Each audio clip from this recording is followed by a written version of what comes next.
Welcome to the podcast, where we teach you how to create marketing that pops.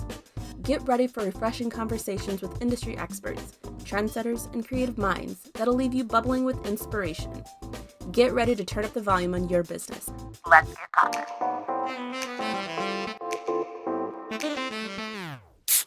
Okay, welcome back to Marketing That Pops. I'm your host, Olivia. I'm Michelle.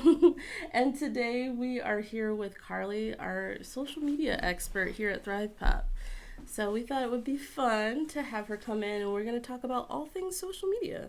So welcome, Carly. Thank you. Thanks for having me. You're welcome. You had to walk like a couple steps to come in here. It's a lot of work. I thought it would be fun if we start off with our myth. I'll explain this to you. I'm sure you know because you do all of our social media, but each episode what we do is we have a myth that we want to debunk. So since we're talking about social media today, I thought the question could be, if you have more followers, if you have a large volume of followers, that equals to have more success. I'm going to hit it to you, Carly, first. What are your thoughts on that? It depends, I guess, on credibility. Like, if you have more followers, but they're going through your socials and you have, maybe like 20 likes, everyone's going to say you bought those followers. Mm-hmm. So I guess it depends on your engagement. So no, I would say followers does not equal success. You could have less followers. We have a client that has, around a little over 1,000 followers, but they get about 200 likes plus per post. So that's incredible engagement, and that to me is success. Beautiful answer. That's exactly what I had written down. Yeah, no, I agree. Michelle, you want to add anything, or you think? Yeah, I was just going to say the more comments and engagements that you can get are a lot better, just because then people are interested in what you're saying and they're going to keep coming back versus, you may have 10,000 followers, but only 1,000 maybe engaging. Mm-hmm. Yep. And I feel like if you're an agency or anybody looking at using an influencer, that's the thing that you really want to be paying attention to is the engagement. Like Carly said, there are people out there that buy followers and then they have a lot of bots, and sometimes it's just them liking and putting little emojis on there, and that's not necessarily what you want. You want real people who are going to be engaged with your audience. So all good things. I thought what we could do is go through each of the platforms and talk about some updates that have happened thus far in 2024. So why don't we start with the big dog, Facebook. The big dog. Well, it's been here the longest, right? What I've seen with Facebook is they have a new creator management. It's funny, we were just talking about influencers. It's a creator management tool. So basically, this will be for agencies that work with a lot of creators or influencers. And with this tool, it will give them a lot of options to see all of that engagement. They can do revenue linking, such as like video ad breakdowns. They can see like fan subscriptions. If you have in your business manager, like if you have photos or videos that you want to post for these creators, you can merge those two accounts and you can post those through there. Let's see, what else can you do? You can also see like the earning insights. You can gain insights into the creator page and help come up with better strategies. The thing about this is that you do have to apply. It's just not available to the general audience. So if this is something that you're interested in, there is a link that Meta has out there that you can apply. It's just a form that we can link below. And if you guys are interested, we can add that. I do know I read this thing where even though Facebook is about 20 years old now, there's no slowing down of people joining. It's still on the rise, which is crazy. That is nuts. I always thought that Gen Z thought that Facebook was, for the older generation. It is. Oh. Sorry, guys. But it is. In a marketing sense, you have to use it because, you got to market to those older people. Honestly, and if they're there, hey, we're signing up still. So moving on, let's talk about Instagram. Instagram has made some improvements to their live feature. With co-hosting, I know that there's a lot of issues, like when they try to have other people join their Instagram lives. So they made some improvements there. They've also added some features to the Q&A, so making that all easy to use. I also saw the other day that on Instagram, I don't know if you guys have noticed this, but on Instagram in your DMs, every message has the read receipt on. I saw that. Did you see that too? Yeah, you can turn it off now. Yeah, which is really cool because, I mean, I feel like you should have that ability to have your own privacy. Otherwise, you just never open the message. I'm leaving everyone. Right.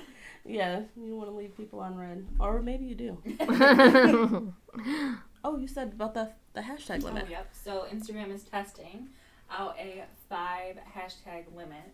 So we will see how that goes, if that goes, and if that will just kind of take away the popularity of hashtags altogether or make it more relevant now that they are, not allowing spam of hashtags. Mm-hmm. So we'll definitely have to stay tuned and see how that goes. Yeah, I mean, I feel like we've been seeing a lot of improvement with not adding hashtags to socials, and then also just like short form post captions. So Simple, sweet. yeah. Yeah. I think the other thing too is, which I think some people have been misled about this, but adding a hashtag that is not relevant, but maybe is a popular thing, right? Like Taylor Swift or whatever, and that doesn't have anything to do with your business. Yeah. So it's like, no, that doesn't work. Yes. And even though you think, you may get more activity that way, that's just not how it works. Yeah. I heard about this one person that they were like, oh, well, why don't we just add Kim Kardashian to all of our stuff? We're like, this has nothing to do about your product whatsoever. Kim Kardashian is not using your product at all. No. And so, like, Instagram's just going to ding that down. Yeah. Like, that's not going to help you. So. Yeah. There was a time where it did work, though. Yeah. Like, in the beginning of Instagram, when hashtags were just starting, like, adding all those hashtags, like, you were able to kind of, like, blow up in the beginning. I didn't get on that train. I should have. I don't know why I didn't. I did not get on that train. Yeah, I think it's confusing because people used to just search by hashtags, and now that's not really, people aren't doing that as much. Yeah. I think the thing to note, like we're all kind of saying, is when you're using those short and sweet messages on your Instagram captions is to make sure that the keywords that you're talking about are in the caption, meaning that maybe Instagram isn't using hashtags, but they are focusing on keywords, because your those things are still going to be searchable, and that's how you have the Explorer page. You want to make sure that you're still using things that are relevant. And then also we were talking about Meta and how you have to reveal. Yeah. So they're testing this. I'm not quite sure. I don't think it's gone, officially live, but they are testing this thing where anytime you use AI images, you have to reveal that it's AI, because a lot of people, me included, sometimes I look at AI, I'm like, oh my goodness, that is so realistic. Is it real or is it not? We had that whole Taylor Swift thing, and obviously this right away saying this is not an actual image of her. Oh, yes. Solve that. Yeah.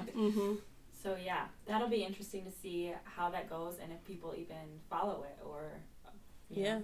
I mean, speaking of AI, there was this commercial for the Super Bowl. And I was just gonna say that. That we were like, this is not real images. They had to have this all AI generated. Yeah. The lighting was off. There was weird. It was just things and where it didn't belong. But they had the hands and the feet, which is a really good telltale sign of AI images. Yeah. We were trying to find that. The hands and the feet were on point. They were great. So it's getting trickier. Yeah. I don't know what AI tool that they were using, but I'd love to know. Right. Yeah. Comment below if you guys know what commercial we're talking about. Yeah, no, that's crazy. I mean, AI is taking over. For Twitter, they used to have this thing called Birdwatch, which was like a pilot program when it was called Twitter, and now it's called X. Now they call it Community Notes, which it's kind of like X's own form of Wikipedia, I'd say. Basically, what you do is contributors can add context and fact check posts and images. They can add videos to basically this community note. So there'll be a topic and you can add all your information to it. I don't think that there's anything else that's really popped up for Twitter thus far. We'll see what Elon has in store. LinkedIn. You were kind of talking about LinkedIn the other day. Do you remember what you were talking about? Yeah, so I mean, Michelle brought up earlier the thing that was found out about putting links in. Yeah. Your LinkedIn posts. So yeah, the deal with that is if you put in a link, LinkedIn does not like that because it's trying to keep everybody on LinkedIn and not going out to different landing pages and so forth. But if you do not put the link in immediately and you wait 10 minutes and then you go back in, edit that post, then you're not going to be dinged as much. So that's kind of like the trick to get around like adding links to your post. So try that and see what you think. Yeah. If you get more engagement. Another thing that people have been doing is because LinkedIn, they're not liking the fact that people are adding all these links. So another thing that people are doing is just adding, like commenting on your own post and adding the link there. So if you're noticing that you're really not getting engagement on posts that include links, try doing that and see if that has any improvements. The other thing too that, I mean, it's been around for a while. I don't know that a lot of people use it too much is that newsletter option. And that's like nice to be able to put more than a post out there and put more content, and then also try to take advantage of adding videos and adding checklists and different documents and things like that to your business page. Some other updates that are coming for LinkedIn is they are also updating their live captions. I guess there's just been an issue with captions lately going on. So they are updating that so they're more accessible, just improving their accessibility basically. And then there's also an AI feature. Everybody loves AI. But this one is only available for premium LinkedIn, so you do have to pay for it. But it's just a writing assistant to help improve your posts, improve messages, and any content that you have on your profile. Probably more geared towards the algorithms, the LinkedIn algorithms. Yeah. So yeah, you could use ChatGPT for that, but I'm sure LinkedIn in its own realm has algorithms that you're going to want to hit with that, especially. I bet they will, boost your post if you do use those. For sure. So we can talk about the fun one, which is TikTok. Everybody loves TikTok too. On TikTok, everybody uses music on their videos. So this happened at the beginning of February, I believe. But the Universal Music Group, they are in a feud with TikTok right now. And so they removed all of their artists' music, which is how a lot of things go viral, whether it's just like viral dances or using a specific song for a sound for a video. But a lot of the artists that are on their platform are like Taylor Swift, Drake, The Weeknd, SZA, all the big artists, their music is gone. Yeah. So... Dang, that just sucks. I know. And that's the thing about that is crazy because, I mean, when they have their artists on there and their songs go viral, that just boosts their music sales. Think about Doja Cat. During, COVID. Yeah. Doja Cat just blew up mainly because a ton of her songs were just so popular on TikTok. A lot of artists, like, there'll be, like, random artists that have released music that are... like super old. Like I can think of an artist in particular, Miguel. He had a song that he had released, I think that had came out, I'll have to double check, but I think it came out like in the, maybe like 2010, maybe 2011, and that song was going viral. So he's like on the charts right now for music that he had done years ago, which is crazy. So I really hope that they figure it out. We can get our music back on TikTok because I like to see all the dance moves. Okay, so Google also came out with their version of AI this month, and that was Gemini. Carly, why are you sighing over there, girl? So, Gemini and I kind of got in a little bit of a tussle. Uh-oh. Because Gemini, unlike other AI, Bing AI or Chat, GTP, wasn't as responsive to me and didn't want to make me laugh. Okay. So, for example, I just think they're a lot more strict. For example, I asked it to make an image with a guy in a bathtub full of pizza. Just whatever. You know, Yeah. I just like to see what random stuff it can make. And it said, no, we will not promote something that's unsanitary. Oh my gosh. So, yeah, we got in a little bit of a tussle. Mm-hmm.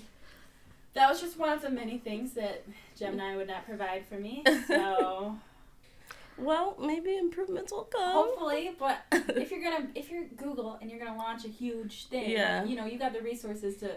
So I don't know. Maybe that was just their way of making sure everything was.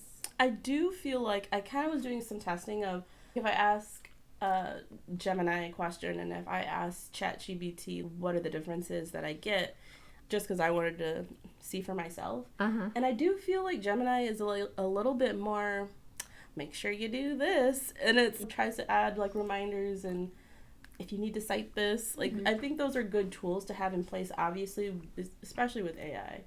But it is a little bit more locked down, I'd say. It is, yeah. And if you're searching anything on cannabis, which we do a lot of, it will say, I'm sorry, we do not support this, blah, blah, blah, blah, blah. And so Or that's... alcohol too, which is like crazy. I mean, like cannabis, there's a lot of platforms, but alcohol, I don't know. That is crazy. Google, loosen the reins a bit, man. I know, they're too strict. We have a lot of tools that we use all the time, and we want to be able to provide you guys with knowing about those tools. So what we thought, since we're talking about social media, we should talk about the different platforms that we use to post our social media. There's a few that we don't necessarily use, but we also want to mention them just in case maybe one might suit your needs better. So we're going to talk about the one that we particularly use every day. So let's talk about Sked.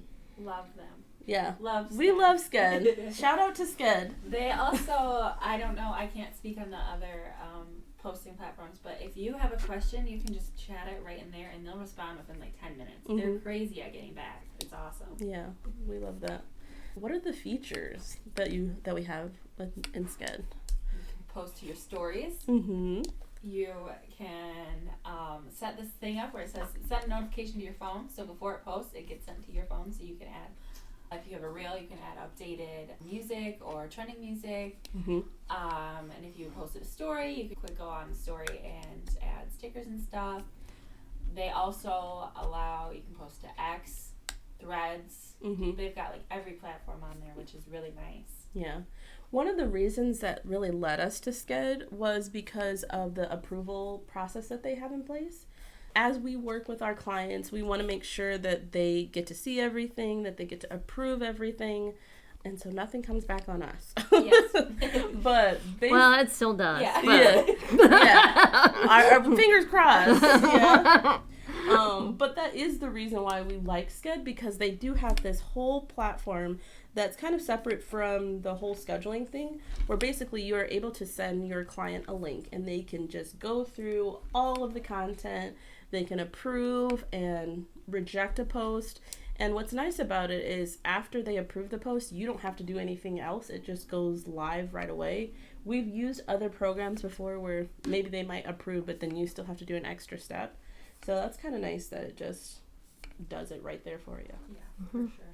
I like the calendar view too, so that you can get a good visual of how often are you posting, is it nice and balanced, and then also the feed, what that's looking like visually. So I think that's kind of nice. The LinkedIn bio that you can set up and make sure that that's all updated. Yeah. I love the feed view. When you can schedule out, the whole month or whatever and look and see how it will look on your feed and switch things around to make it look more aesthetically pleasing. Yeah. This isn't an ad for Sked, but we just love them. However, Sked. Yes, Sked, you can sponsor us. Call us up. We love you guys. But yeah, what Michelle was saying about the link in bio is really cool because a lot of places don't include that. And there's always that, I think it's called, Linktree. Linktree, yeah. Yep. They have a Linktree, and that's a separate platform. That's another thing that you have to log into.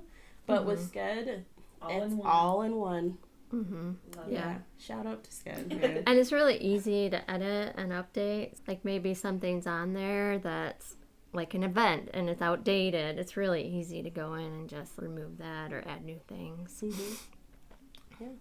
I'm going to go through the ones that we know more about first, and then I'm going to do the honorable mentions afterwards. So, Scud was our top dog.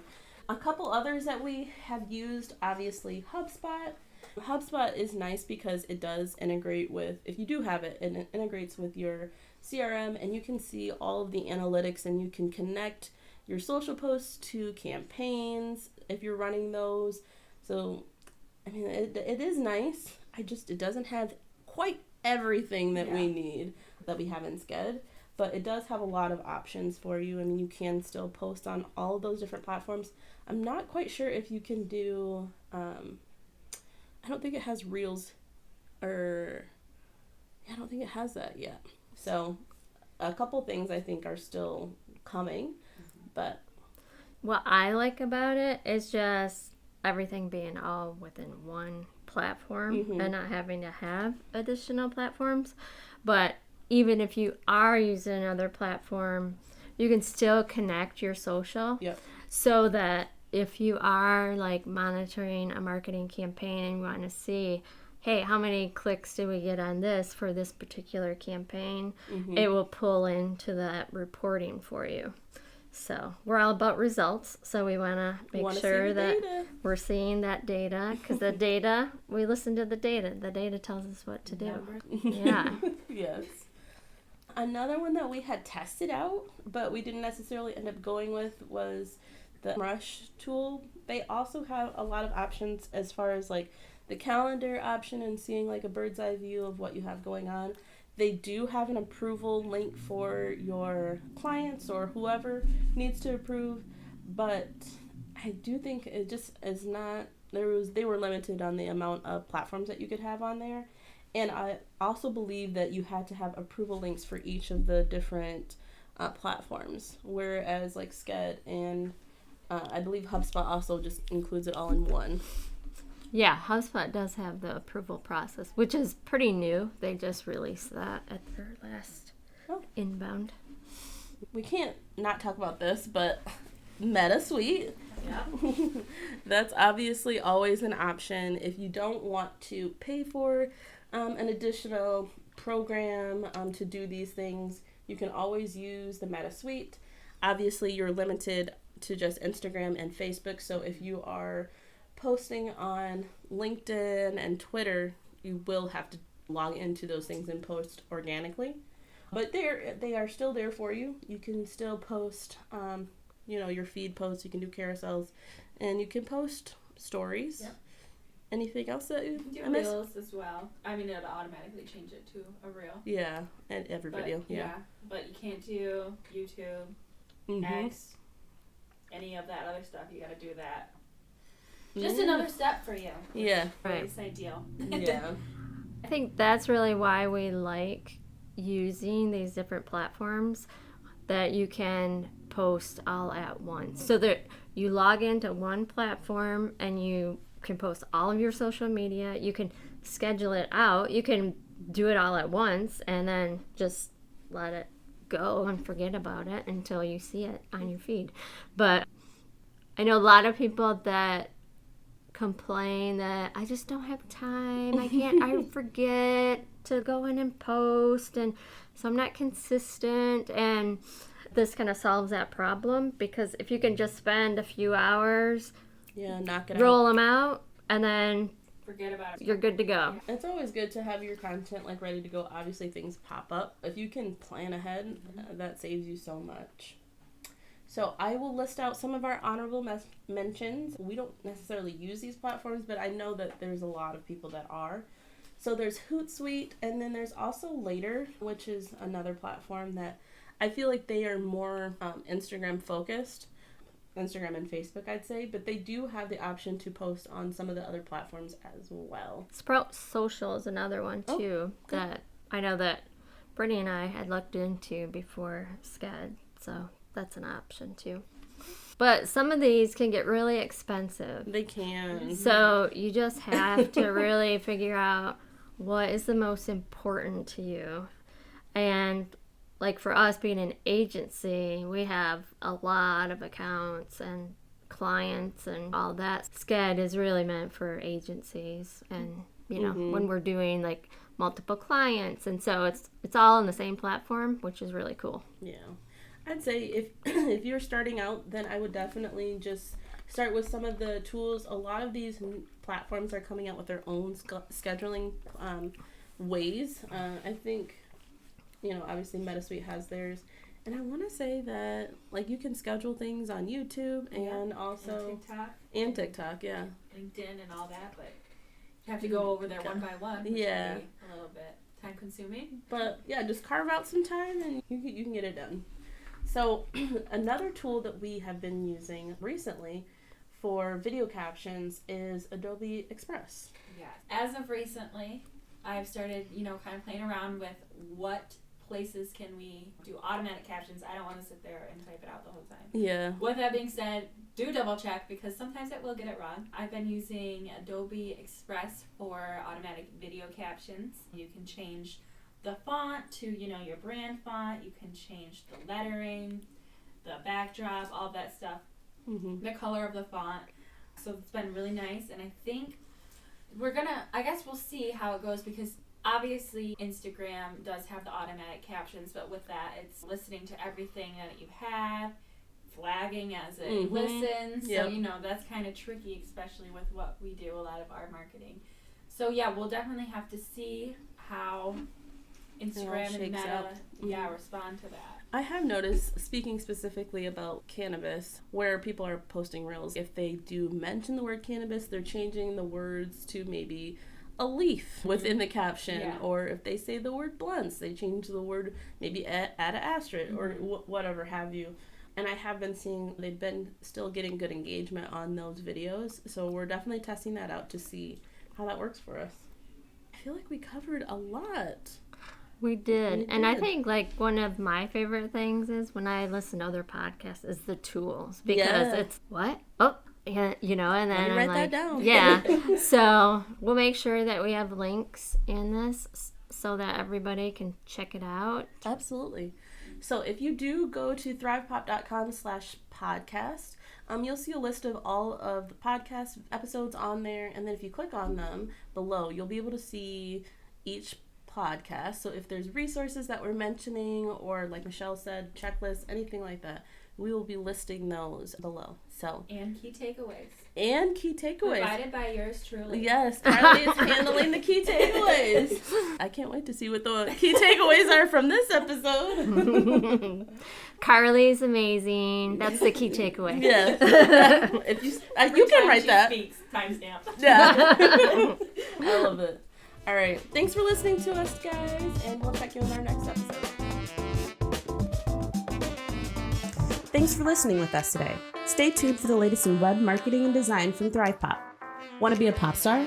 Head over to thrivepop.com/podcast to join our mailing list for episode notifications, sneak peeks, listener feedback, and more.